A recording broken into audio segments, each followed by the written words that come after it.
Welcome back to Keerthi Sowmya's kitchen. இன்றைக்கி வீடியோவில் ஒரு பருப்பு உசிலி ரெசிபி, கொத்தவரங்காய் பருப்பு உசிலி தான் செய்ய போகிறோம். ரொம்ப சூப்பராக இருக்கும் டேஸ்ட்டு. இது நீங்கள் பீன்ஸ் வச்சு கூட செய்யலாம். இப்போ வாங்க இது எப்படி செய்கிறதுன்னு பார்க்கலாம். ஃபஸ்ட்டு இதுக்கு கொத்தவரங்காய் கட் பண்ணிக்கலாம்.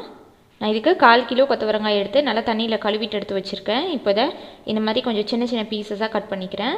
ரொம்ப லென்த்தியாக கட் பண்ணக்கூடாது. இதே மாதிரி நான் 1/4 கிலோ கொத்தவரங்காவும் கட் பண்ணி எடுத்து வச்சாச்சு. நெக்ஸ்ட்டு உசிலிக்கு பருப்பு அரைச்சிக்கலாம். மிக்ஸி ஜாரில் இந்த கப்பில் 1 கப் அளவுக்கு கடலை பருப்பு, 1 கப் துவரம் பருப்பு, இது ரெண்டும் 1 மணி நேரம் தண்ணியில் ஊற வச்சுட்டு தண்ணியில் ஃபில்ட்ரு பண்ணிவிட்டு ஜாரில் சேர்த்துக்கிறேன். இப்போ இதில் 2 வரமிளகாய், 1/2 டீஸ்பூன் உப்பு, 1/4 டீஸ்பூன் பெருங்காயப்பொடி, 1/4 டீஸ்பூன் சோம்பு, 2 பூண்டு பல், 1/4 டீஸ்பூன் மஞ்சள் தூள் சேர்த்துட்டு தண்ணி எதுவும் சேர்க்காமல் பல்ஸ் மோடில் கொடுத்து இந்த மாதிரி கொரகொரன்னு அரைச்சிக்கலாம். ரொம்ப நைஸாக அரைக்கக்கூடாது. இப்போது இட்லி தட்டில் துணி போட்டு வச்சுருக்கேன். கட் பண்ணி வச்சுருக்க கொத்தவரங்காவை இந்த இட்லி தட்டில் வச்சுக்கலாம். இதை ஆவியில் வேக வைக்கணும். இப்போ இது மேலே கொஞ்சமாக ஒரு 1/4 டீஸ்பூன் உப்பு, கொஞ்சமாக தண்ணி சேர்த்து அதை கலந்துட்டு கொத்தவரங்காய் மேலே தெளித்து விட்டுக்கிறேன். கொஞ்சமாக கொத்தவரங்காயில் உப்பு சேரணும் அதுக்கு. இப்போது இன்னொரு தட்டில் நம்ம அரைச்சி வச்சுருக்க பருப்பை இந்த மாதிரி லைட்டாக வடை சைஸுக்கு தட்டிட்டு இதை வேக வச்சுக்கலாம். இதே மாதிரி எல்லாத்தையும் தட்டி எடுத்து வச்சுருக்கேன். முன்னாடியே இட்லி பாத்திரத்தில் தண்ணி வச்சுட்டு தண்ணி நல்லா கொதிச்சதுக்கப்புறமா 2 தட்டையும் எடுத்து உள்ளே வச்சு ஒரு 10 நிமிஷம் இதை நல்லா வேக வச்சுக்கலாம் மீடியம் ஃப்ளேமில். கொத்தவரங்காவும் அந்த பருப்பும் நல்லா சாஃப்டாக வெந்துடும். இது ஒரு 10 நிமிஷம் வேகட்டும். இப்போ பாருங்கள், இது நல்லா வெந்துடுச்சு. எடுத்துக்கலாம். இப்போது இந்த தட்டை அப்படியே எடுத்து ஒரு 10 நிமிஷம் இதை ஆற வச்சிடலாம். அதுக்கப்புறமா மிக்ஸி ஜாரில் போட்டு அதை அரைக்கணும். கொத்தவரங்காவும் நல்லா ஆவிலே வெந்துடுச்சு.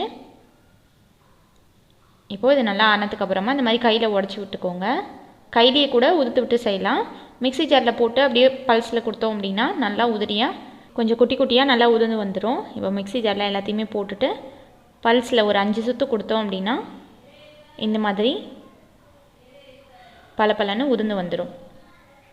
நம்ம கையில் உடைக்கிறத விட இந்த மாதிரி செஞ்சுக்கிட்டோம்னா ஈஸியாக இருக்கும். இப்போ ஸ்டவ் ஆன் பண்ணி வானல் வச்சுருக்கேன். இதில் 2 டீஸ்பூன் எண்ணெய் விட்டுக்கிறேன். இதில் ஒரு 1/4 டீஸ்பூன் கடுகு, 1/2 டீஸ்பூன் உளுந்தம் பருப்பு சேர்த்து கடுகு நல்லா வெடிச்சதுக்கப்புறமா இதில் ஒரு கொத்து கருவேப்பிலை, இப்போது நம்ம அரைச்சி வச்சுருக்க இந்த பருப்பு அதை எண்ணெயில் போட்டு ஒரு 2 நிமிஷம் இந்த மாதிரி வறுத்துக்கலாம். அப்போ தான் ஃப்ளேவர் நல்லாயிருக்கும்.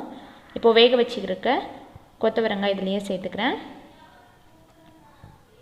சேர்த்து நல்லா மிக்ஸ் பண்ணி விட்டுக்கலாம். பருப்பு உசிலியில் பருப்பு தான் கொஞ்சம் ஜாஸ்தியாக இருக்கணும், காய் கம்மியாக இருந்தால் தான் நல்லாயிருக்கும்.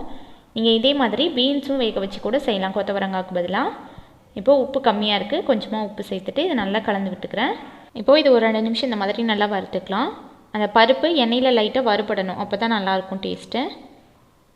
அவ்வளோதான். இது ரசம் சாதம் கூட வச்சு சாப்பிட்றதுக்கு ரொம்ப சூப்பராக இருக்கும். கண்டிப்பாக அந்த ரெசிபி நீங்களும் ட்ரை பண்ணிவிட்டு ஃபீட்பேக் கமெண்ட்ஸில் சொல்லுங்கள். இந்த வீடியோ பிடிச்சிருந்துச்சுன்னா லைக் பண்ணுங்கள், ஷேர் பண்ணுங்கள். கீர்த்தி சௌமியஸ் கிச்சனை சப்ஸ்கிரைப் பண்ணுங்கள். தேங்க்ஸ் ஃபார் வாட்சிங்.